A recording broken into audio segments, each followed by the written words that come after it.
Bismillahirrahmanirrahim. Aujourd'hui, on va attaquer le troisième chapitre qui concerne la lithiase urinaire.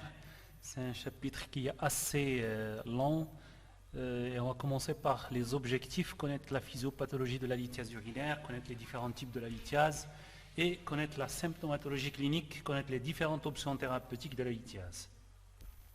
On va commencer par une définition. C'est une maladie multifactorielle qui aboutit à la constitution d'un ou de plusieurs calculs dans les voies excrétrices urinaires.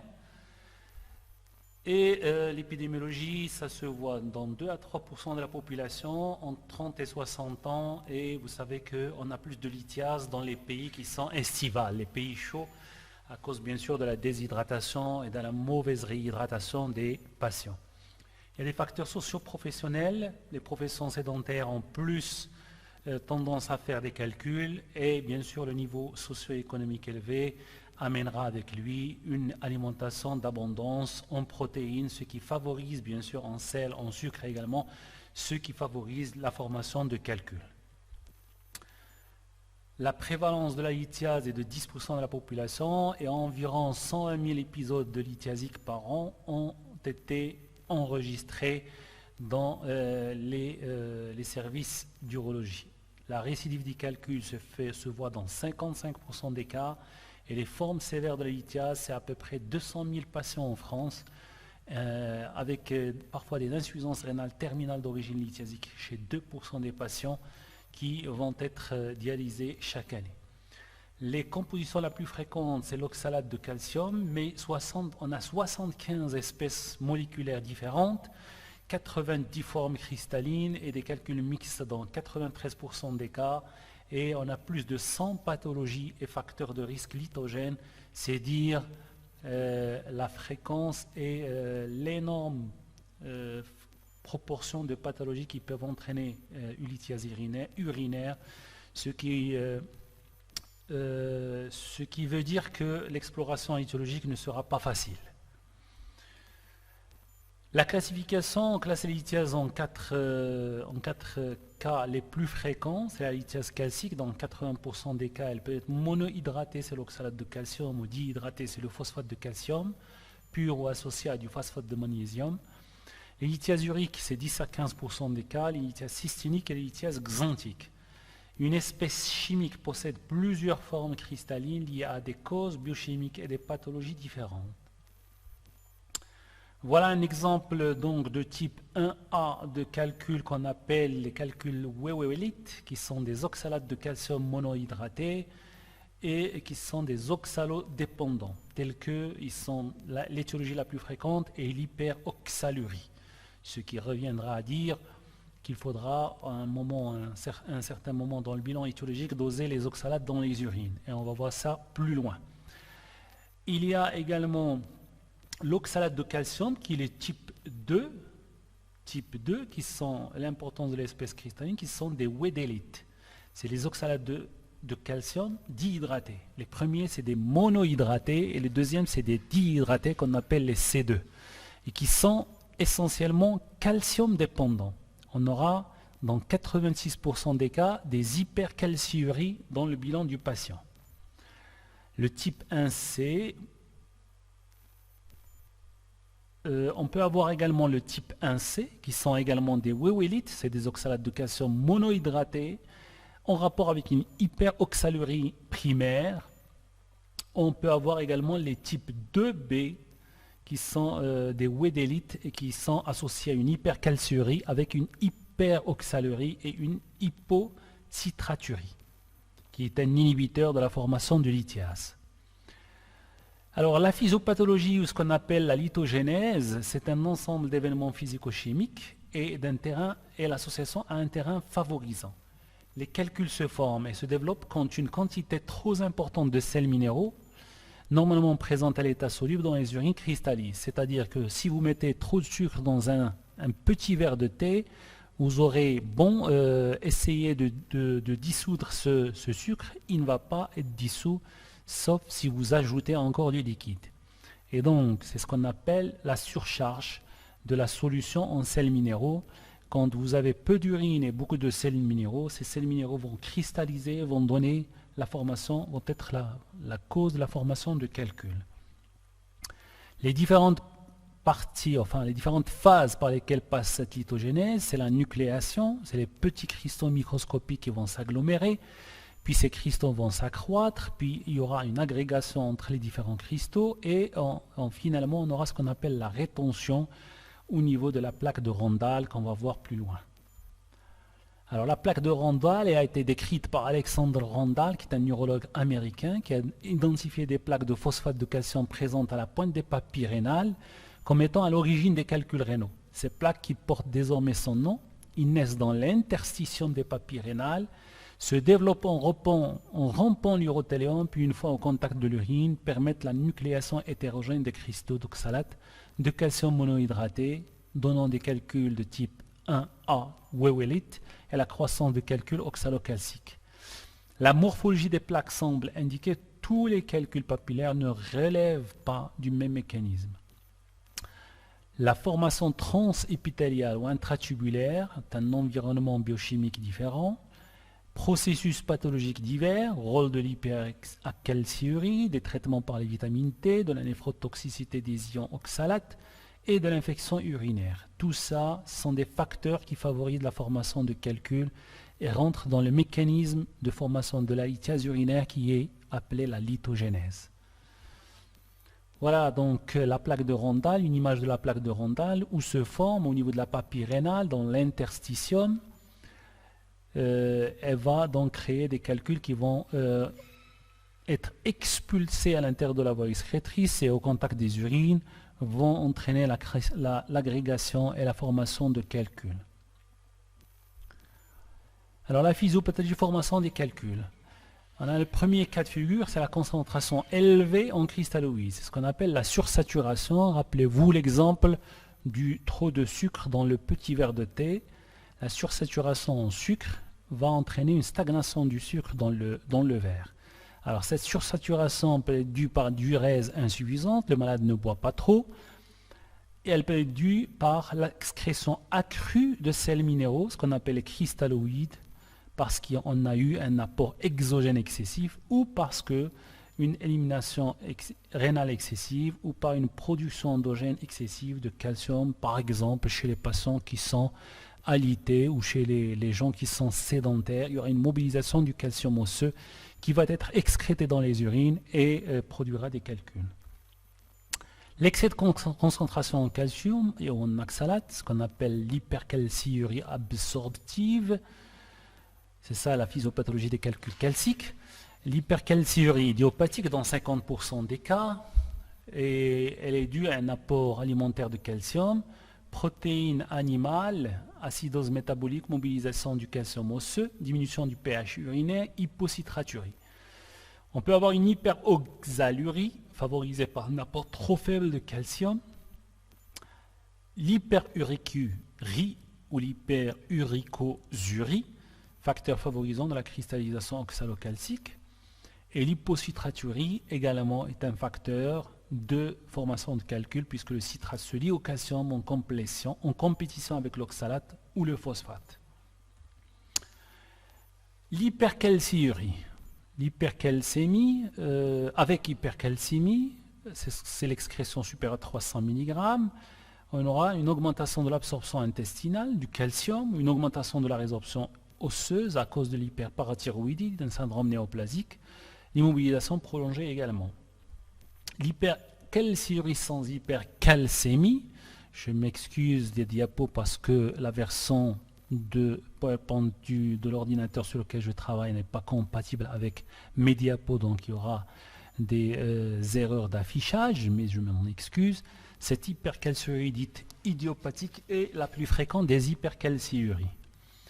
Alors, l'hypercalciurie absorptive, elle peut être absorptive. Dans ce cas-là, on aura une calcémie normale, une parathormone diminuée. Quand elle est de type 1, elle est plus grave. Quand elle est de type 2, c'est pas grave. Calciurie se normalise sous régime pauvre en calcium. Cette hypercalciurie, c'est-à-dire l'excrétion accrue de calcium dans les urines, peut être rénale. Elle s'associe à une normocalcémie, mais balance négative, c'est-à-dire il y aura une excrétion excessive de calcium dans les urines, même si la calcémie est normale. La parathormone est souvent augmentée, c'est une hyperparathyroïdie secondaire, ou à cause, on aura également la 1,25 dihydroxy cholécérol, qui est la vitamine D, est augmentée. On aura une absorption intestinale augmentée et une résorption osseuse augmentée à cause de l'hyperparathyroïdie. Et cette hypercalciurie va persister malgré le régime pauvre en calcium. L'hypercalciurie résorptive, c'est 1% des patients qui ont des hyperparathyroïdies primaires ou qui ont des vitamines D augmentées, absorption intestinale augmentée, et la résorption osseuse également est augmentée. On aura une hypercalcémie, cette fois-ci une phosphaturie. Maintenant, on passe à un autre cas de figure qui est l'hyperoxalurie. Elle peut être soit due à l'absorption intestinale de l'oxalate, augmentation par un apport alimentaire accru, une maladie de l'ion terminal ou par oxalose qui est l'hyperoxalurie primitive. Elle peut être de type 1 ou de type 2. C'est des déficits enzymatiques qui entraînent une néphrocalcinose, une insuffisance rénale terminale à 15 ans avec anémie, déficit de croissance. La type 2 elle est extrêmement rare, c'est un déficit en déglycérate d'hydrogénase DGD qui entraîne une néphrocalcinose avec des infections urinaires récidivantes. L'hyperuricurie avec hyperuricémie, elle se voit soit par un apport exogène excessif, régime riche en purine, par production endogène excessif, qui est la goutte primitive ou le syndrome myéloprolifératif. Alors, sans hyperuricémie, on peut avoir une hyperuricosurie, qui est l'excrétion accrue d'acide urique dans les urines, quand les malades prennent des diurétiques thiazidiques, des salicylates et certains autres médicaments. Alors, comment faire? Quand on a une hyperuricémie avec une anomalie de transport tubulaire, ou la goutte primitive, régime riche en protéines, quand on a l'obésité et ou l'insulinorésistance, tout ça, les diarrhées déshydratation, les anomalies congénitales, le traitement urico-urique, les syndromes myéloprolifératifs, tout ça va aboutir à quoi? Ça va aboutir à un pH acide, à l'excrétion accrue d'acide urique dans les urines, à une diurèse insuffisante, et tout ça va entraîner la formation de calculs d'acide urique. La xanthinurie et la cystinurie, c'est des maladies qui sont extrêmement rares, mais également extrêmement difficiles à traiter leurs conséquences qui sont les calculs de cystine qui sont très durs et très difficiles à traiter. Les déficits également en facteurs d'inhibition de la cristallisation qui sont la citraturie, la magnésurie, j'en ai parlé tout à l'heure. Ce déficit de facteurs qui inhibe la cristallisation était également favorisant pour la formation de calculs. L'hypocitraturie, c'est une acidose qui entraîne une réabsorption des citrates urinaires. Elle peut être due à une acidose tubulaire, à l'hyperoxalurie intestinale, à l'hypokaliémie, l'acidose intracellulaire, à un exercice physique intense avec accumulation d'acide lactique et à l'apport important de protéines animales et l'excès de sel. Les anomalies de pH. Alors, il faut savoir que dans les lithiase urinaire, le pH joue un rôle primordial. Quand un pH est acide, il favorise la formation de calculs uriques et l'acide et cystinique. Quand le pH est alcalin, il favorise la formation de calculs de phosphoammoniaco-magnésiens qu'on appelle les calculs de struvite. C'est des calculs généralement qui sont en rapport avec une infection. Les calculs oxaliques peuvent se former à pH variable. Les terrains favorisants, bien sûr, il y en a. Donc, on a vu toutes les causes biologiques, c'est ce qu'on appelle les calculs d'organismes, c'est-à-dire que l'organisme du patient comporte des perturbations biologiques qui donnent une sécrétion importante de cristalloïdes. Maintenant, on va voir ce qu'on appelle la lithiase d'organes, c'est-à-dire qu'il y a une malformation au niveau de l'appareil urinaire qui favorise la stagnation des urines et la formation de calculs. La première, c'est l'infection urinaire parce que, je vous l'ai dit, elle favorise la formation de calculs coralliformes phosphoammoniaco-magnésiens et donc le traitement de ces calculs va se baser sur la chirurgie pour le calcul, mais également il faut traiter l'infection, sinon on aura la récidive. Les facteurs anatomiques, et là c'est c'est la lithiase d'organes purs, toute anomalie anatomique du rein ou de la voie excrétrice va favoriser la stase, qui favorise la stase des urines et donc favoriser les formations des calculs. Et ça, les exemples sont divers. Tout ce que vous avez dans les cours précédents, syndrome jonction, rétention aiguë d'urine, sclérose du col, vessie neurologique, tout ce qui empêche les urines de circuler de façon normale dans l'appareil urinaire, qui entraîne une stase des urines qui vont rester à l'intérieur de l'appareil urinaire, va favoriser la formation de calculs, soit au niveau des reins, soit au niveau des uretères, soit au niveau de la vessie, soit au niveau de l'urètre également. Donc voilà des exemples que je vous ai mis ici sous forme d'image, juste pour vous rappeler les anomalies les plus fréquentes. On a également ce qu'on appelle les calculs sur corps étranger, et on a vu des calculs se développer sur des stérilés intra-utérins qui ont migré au niveau de la vessie, ou quand quelqu'un a été opéré et qu'on a oublié ou on a utilisé un fil non résorbable au contact des urines, ces patients peuvent développer également des calculs. Alors les circonstances de découverte, on va surtout insister sur la colique néphrétique, puisque la douleur peut être aiguë ou chronique. La douleur chronique peut prêter à confusion avec d'autres pathologies. Par contre, la colique néphrétique est spécifique de la lithiase. Cette douleur elle est souvent déclenchée par un voyage en voiture qui entraîne une mobilisation du calcul, l'absence d'hydratation normale qui entraînerait une diminution de la diurèse, et la douleur va dépendre sur le plan sémiologique du siège du calcul. Dans le premier cas de figure, si le calcul se situe au niveau de la jonction, on aura une douleur lombaire avec une irradiation testiculaire. Si le calcul est au niveau de l'urtère iliaque, on aura des douleurs du flanc qui peut prêter à confusion avec une éventuelle appendicite, c'est à droite, ou avec une salpingite chez une femme. Et si le calcul est juxta-vésical, on aura des douleurs pelviennes avec irradiation scrotale ou vulvaire, avec des signes d'irritation vésicale. C'est des patients qui vont aller uriner toutes les 2 minutes sans vraiment uriner. La colique néphrétique, il s'agit d'une douleur lombaire violente, spasmodique, qui irradie de l'angle costo-vertébral vers les organes génitaux externes le long de l'urtère. Les patients sont très agités, anxieux, incapables de trouver une position ontalgique.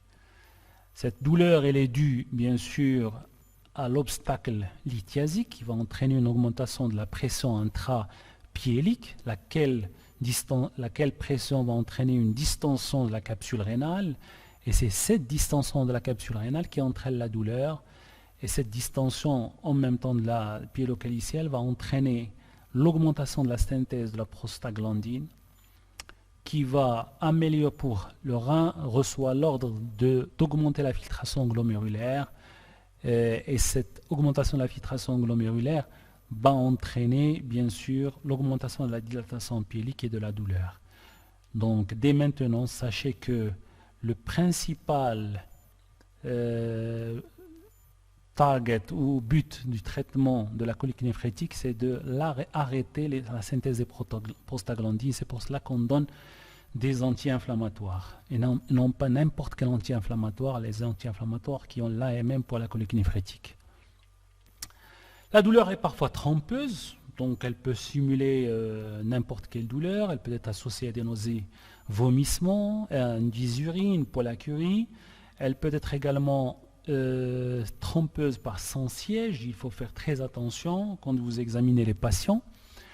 La douleur peut être typique ou non. Elle peut être caractérisée par une exacerbation à l'effort, une exacerbation aussi à excès de boisson, une irradiation descendante. Elle peut être associée à des signes urinaires.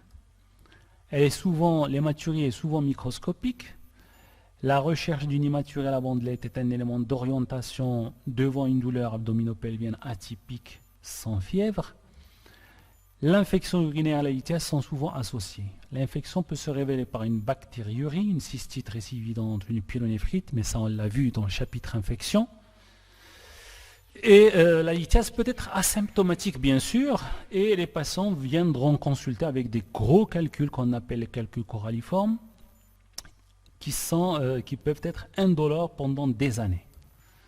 Les autres motifs de révélation, malheureusement, on voit encore des patients qui arrivent avec une insuffisance rénale, voire avec une anurie, c'est-à-dire une anurie lithiasique qui nécessitera une intervention en urgence pour relancer la diurèse, surtout si le patient a un seul rein. Et l'examen clinique va vous permettre de faire le diagnostic. Alors faites très attention à l'examen clinique parce que vous avez vu qu'il y a une centaine d'étiologies de la lithiase. Donc le diagnostic ne va pas être fait que pour le calcul lui-même, mais pour la lithiase qui est la maladie qui entraîne des calculs. Bien sûr, je souligne ça en rouge, il faut faire la différence entre la lithiase urinaire qui est la maladie et le calcul qui est la conséquence de la lithiase. Donc il faut faire un interrogatoire précis, profond, pour recenser tous les facteurs qui peuvent vous aider à faire le diagnostic de la lithiase urinaire. L'examen généralement est pauvre et on passe aux examens complémentaires. Donc dans matière de la lithiase urinaire, on va aller du plus simple au plus important. L'AUSP de face, puisque 90% des calculs sont radio-opaques, va vous permettre donc l'analyse de cette AUSP. Si vous avez appris sur le plan sémiologique l'analyse d'une radio de face d'arbre urinaire sans préparation, ça ne va pas vous poser de problème. Vous pouvez voir où se situe l'opacité de tonalité calcique au niveau de l'air rénal, du trajet de l'urtère ou du trajet ou de l'air pelvien ou de l'air vésical. Ça, c'est facile à faire à votre âge. Voilà des exemples d'AUSP qui montrent des gros calculs coralliformes. Ici également, c'est des gros calculs coralliformes du côté droit. Un calcul de la jonction, mais sur cette radio, on n'est pas autorisé à dire calcul, on va dire opacité de tonalité calcique qui se projette sur l'air rénal. Là aussi, c'est une opacité de tonalité calcique qui se projette sur le trajet de l'urtère. On ne sait pas si c'est un calcul de l'urtère, si c'est une adénopathie calcifiée, on ne sait pas. Donc, sur le plan sémiologique, on parle d'opacité. Dans l'air vésical, des clichés obliques, l'AUSP méconnaît les calculs radiotransparents. Donc, en cas de calcul radiotransparent, vous ne le verrez pas dans 10 à 15% des cas, vous ne les verrez pas sur l'AUSP. Donc, il faut passer à autre chose. Qu'est-ce que c'est que cette autre chose? C'est l'échographie. Un des moyens de diagnostic, c'est l'échographie. Elle détecte surtout les calculs rénaux dont le diamètre est supérieur à 0,5 cm, c'est-à-dire 5 mm. Elle précise l'état de dilatation des cavités rénales. Elle permet souvent de différencier les cavités rénales dans les cavités une tumeur d'un calcul. Voilà deux types d'échographie avec un calcul au niveau rénal à droite qu'on voit ici avec une cône d'ombre. C'est l'image spécifique du calcul rénal avec cône d'ombre. Et là, on a la vessie avec un calcul de l'urtère rétrovésical, l'urtère pelvien rétrovésical, qui donne également un cône d'ombre ici que vous voyez là. L'urographie, moi je dirais que l'urographie est demandée de moins en moins, mais on est obligé d'en parler parce qu'elle reste également demandée par certains centres, mais elle a été remplacée par mieux qu'elle, c'est-à-dire l'uroscanner. L'uroscanner, voilà des exemples d'urographie, qu'est-ce que vous pouvez voir, mais sachez que l'urographie ne vous montrera pas de calcul radiotransparent. Elle peut vous montrer les conséquences, c'est-à-dire la dilatation des reins après en amont d'un calcul qui est radiotransparent, par exemple ici. Vous ne savez pas si c'est un calcul ou une tumeur, donc c'est pour cela que l'urographie, on la demande de moins en moins aux dépens du scanner qui lui va permettre de faire le diagnostic des calculs, quelle que soit leur densité et leur composition. Voilà des images donc de calcul au niveau des coupes scanographiques, un calcul de la jonction pyélo-urétérale, un gros calcul du rein droit du bassinet avec un rein en fer à cheval, avec le rein contralatéral, il est accolé, et on peut faire appel à d'autres examens radiologiques tels que l'urétéropyélographie rétrograde et la pyélographie descendante, mais c'est des examens qu'on fait au bloc opératoire qui vont nous permettre de voir où se trouve l'obstacle. Donc voilà l'exemple. On fait une cystoscopie, on cathétérise le méa avec une sonde et on injecte du produit dans l'urtère jusqu'au rein et on voit où se trouve l'obstacle sur l'appareil urinaire. L'uro-IRM reste une alternative car non irradiante, surtout chez la femme enceinte. Elle peut montrer avec précision la nature et le siège du calcul ou de l'obstacle. Voilà des exemples de reins dilatés avec des gros calculs coralliformes bilatéraux. Voilà un cas également d'uro-IRM fait chez une femme enceinte avec un bébé qui est là et un rein droit qui est très dilaté en amont d'un calcul pelvien. La scintigraphie, on fait appel à la scintigraphie rénale parce qu'elle nous permet d'évaluer l'état fonctionnel d'un rein quand on pense qu'il est altéré. Donc pour savoir est-ce qu'on traite le calcul et est-ce qu'on enlève carrément le rein s'il est détruit. Et on a des examens biologiques. Alors les examens biologiques sont primordiaux dans la lithiase urinaire. Dans le CBU, on aura les données suivantes qui sont le pH urinaire, l'urécréatinine sanguine qui sont le pH urinaire, la densité également, on peut l'avoir sur le CBU. On peut demander l'urée et la créatinine sanguine pour avoir une idée sur la fonction rénale. Et quand on suspecte une lithiase radiotransparente, une lithiase urique, on peut demander également dans le sang une urécémie, dans les urines une uricosourie de 24 heures. En présence de calculs calciques, on demande un bilan phosphocalcique complet avec de la parathormone, du T3, la T3 et la T4 et une calciurie, une phosphaturie, une oxalurie. En cas de lithiase multiple ou récidivante chez un enfant ou chez quelqu'un qui a des antécédents familiaux de cystinurie, on fait ce qu'on appelle la réaction de Brand, qui est la chromatographie des acides aminés urinaires à la recherche de l'étiologie de ce type de calcul. Bon, les diagnostics différentiels sont variés. Vous pouvez vous contenter de ce que j'ai écrit sur les diapos. L'évolution de cette maladie peut se faire vers l'élimination des petits calculs consistant moins de 5 mm.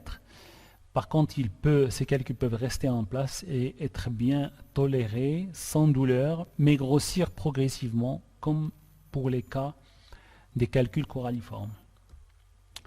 Les complications mécaniques, c'est les dilatations des voies urinaires, entraînant parfois une anurie, voire la rupture de la voie excrétrice. Les complications infectieuses, c'est toutes les infections qu'on a vues dans le chapitre infection urinaire.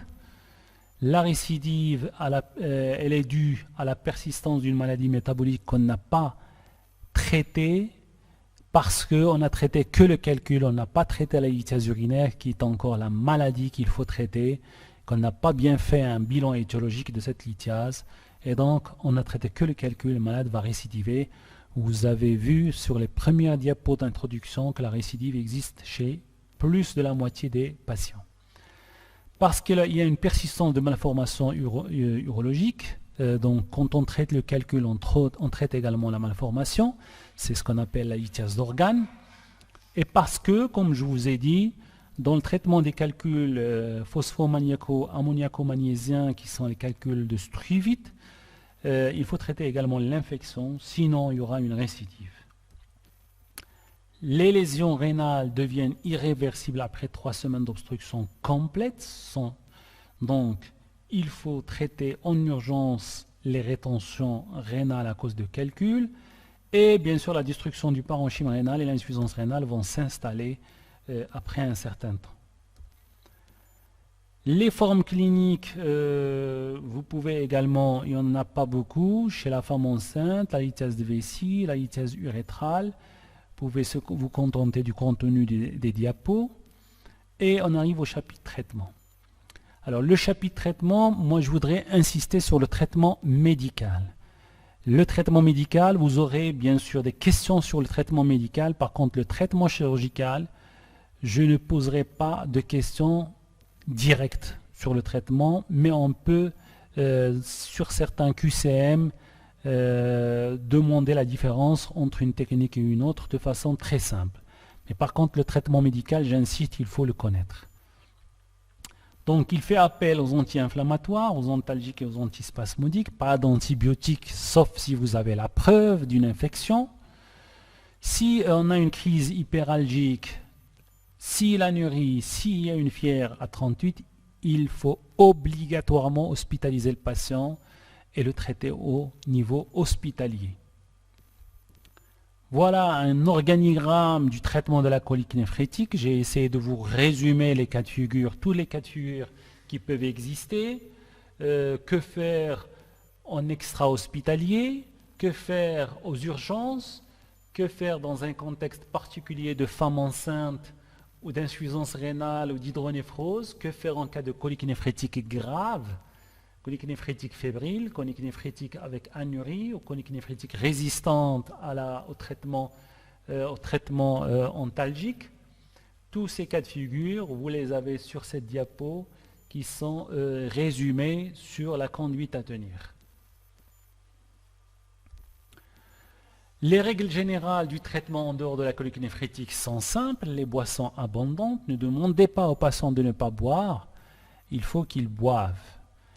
Traiter l'infection, bien sûr, si elle existe, et bien sûr, après ça, on traitera bien sûr l'étiologie de la lithiase, en fonction de ce qu'on a vu comme étiologie. Des cas de figure avec hypercalciurie ont un traitement spécial, avec hyperoxalurie également la même chose. Vous vous contentez de ce qu'il y a sur les diapos. Les lithiases phospho-ammoniaco-magnésiennes également, il faut traiter la cause. La lithiase urique, qui est un chapitre également très important, qui constitue 15% des calculs. Également, il faut connaître son traitement médical. La lithiase cystinique est exceptionnelle. C'est un régime pauvre en méthionine et son traitement est très très difficile parce qu'il demande une durée très importante de 3 à 5 litres d'eau par 24 heures de façon à maintenir une cystinurie inférieure à 200 mg, chose qu'on n'arrive pas à obtenir auprès des patients. Le traitement chirurgical, il faut avoir bien sûr recours au traitement chirurgical quand la taille du calcul rend son élimination spontanée impossible, quand on a une obstruction urinaire importante, quand la douleur résiste au traitement médical et quand on a une infection urinaire, bien sûr, opiniâtre associée ou quand vous avez une colique néphrétique fébrile. Il consiste à quoi? À un drainage. Le mot-clé dans la lithiase, comme dans l'infection, c'est le drainage des urines. Il ne faut pas que les urines restent dans la voie excrétrice parce qu'ils exposent le malade aux complications fébriles qui sont la pyélonéphrite, la septicémie. Donc le drainage s'impose quand la colique néphrétique est fébrile, quand on a une anurie, quand on a une colique néphrétique hyperalgique, ça s'impose. Il consiste à mettre une sonde à l'intérieur du rein et le long de l'urtère vers la vessie. Ou à mettre ce qu'on appelle une néphrostomie, c'est-à-dire ponctionner le rein et mettre une sonde à l'intérieur de la voie excrétrice de telle manière que les urines puissent sortir. Voilà des exemples de la réalité, un calcul obstructif à droite et à gauche avec mise en place de 200 WJ. Ensuite viendra le traitement du calcul et non pas de la lithiase. Différentes méthodes. Et la seule question que je poserai peut-être comme QCM, c'est les méthodes d'extraction des calculs. Vous devez bien sûr savoir citer ces méthodes et la différence entre chacune. Donc voilà, on a les lithotripsies extracorporelles, on a différents types d'appareils, de générateurs d'ondes. C'est des électrohydrauliques, des électromagnétiques ou des piezoélectriques. La patiente ou le patient est mis sur la table. Après repérage du calcul par rayon X, on va commencer à traiter le calcul par des ondes de choc. Ces ondes de choc vont aller fragmenter ces calculs à l'intérieur du rein et les fragments vont descendre par les voies naturelles. La néphrolithotomie percutanée, c'est quoi? C'est le malade qui est mis sur le dos, on crée un petit trou entre la peau et le rein, on met à l'intérieur un appareil avec une caméra pour pouvoir voir les calculs et on va casser ces calculs avec du laser ou avec une autre source de lithotrepsie. Après avoir cassé les calculs, on va les retirer et on va mettre une sonde. L'urétéroscopie consiste à monter à l'intérieur de l'urtère avec un urétéroscope jusqu'au niveau du calcul, et si ce calcul est petit, on va le mettre dans une pince avec un panier. Si c'est un gros calcul, on va le casser avec du laser et retirer les fragments. Voilà donc l'urétéroscopie souple, qui consiste à utiliser un urétéroscope qui va aller au niveau des cavités rénales, rechercher les petits calculs et les casser. Donc voilà le type de panier qu'on peut utiliser. C'est des paniers de différentes tailles, différentes formes en fonction de ce qu'on veut faire avec. Et le but, c'est d'attraper le calcul dans le panier après l'avoir cassé et le sortir. Alors la chirurgie conventionnelle est exceptionnelle de nos jours. Elle représente moins de 5% des cas opérés. Et elle est indiquée essentiellement quand on a ce qu'on appelle la lithiase d'organes. Quand vous avez un calcul ou une lithiase urinaire qui est la conséquence d'une malformation au niveau de l'appareil urinaire. Dans ce cas-là, si on ne peut pas faire ça par endoscopie, on le fait par chirurgie conventionnelle, c'est-à-dire qu'on ouvre, qu'on corrige la malformation et qu'on extrait le calcul pour éviter la récidive. Donc si c'est au niveau de l'urtère, on ouvre l'urtère, ce qu'on appelle l'urétérolithotomie, on enlève le calcul et on suture l'urtère. Si c'est au niveau rénal, on fait la même chose. Donc voilà la recommandation enfin pour la prise en charge des calculs rénaux en fonction de la taille et de la localisation. Et vous pouvez donc faire la synthèse. Si c'est un calcul au niveau rénal, un seul qui est inférieur à 15 mm, c'est la LEC, la lithotrepsie extracorporelle. Si c'est plusieurs calculs supérieurs à 20 mm, on fait une NLPC ou plus ou moins en deuxième lieu la LEC, mais on mettra une sonde JJ pour éviter l'empirement de l'urtère avec les fragments. Si c'est un calcul au niveau caliciel inférieur, c'est ce qu'on appelle la néphrolithotomie percutanée ou la NLPC. La même chose, donc vous pouvez suivre les recommandations et ça, je vous invite à connaître un petit peu la différence entre les différentes indications quand on fait la chirurgie, quand on fait la lithotrepsie et quand on fait l'urétéroscopie en fonction de la taille des calculs et en fonction des pathologies associées à ces calculs. Donc voilà, en conclusion, donc j'espère que le cours a été clair. Donc si vous avez des questions, vous pouvez m'envoyer des messages sur WhatsApp ou sur mon téléphone. Il n'y a aucun souci. Bon courage.